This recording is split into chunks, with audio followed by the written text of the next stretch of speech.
In today's video, I'm going to teach you how to lock channels on Discord. If you want to stop members from sending messages in a specific channel, Discord makes that pretty simple through the channel's permission settings. Locking a channel is useful when you want to make announcements, pause conversations temporarily, or keep one channel read-only for your community. To get started, go to your Discord dashboard and open the server where the channel is located. Once you're in the right server, look through your channel list and find the channel you want to lock.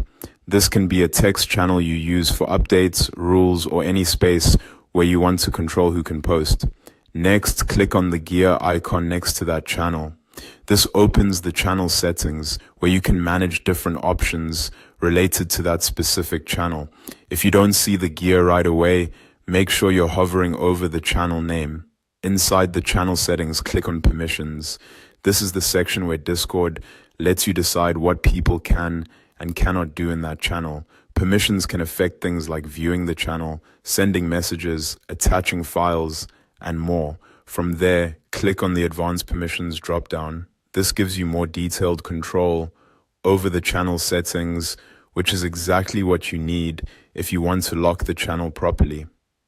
Now, look at the roles or members listed in the left-hand column and make sure it is set to @everyone. This is important because the everyone role applies to all members in the server by default. If you change the wrong role, the channel may not actually become locked for everyone. After that, scroll down until you find the Send Messages option.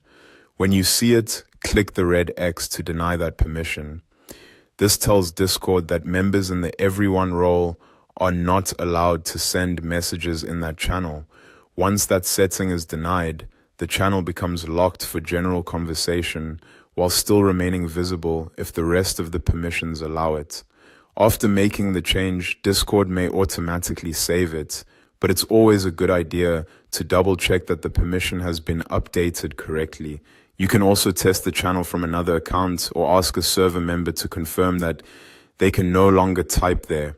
And that's it. That's how to lock channels on Discord quickly and cleanly using channel permissions.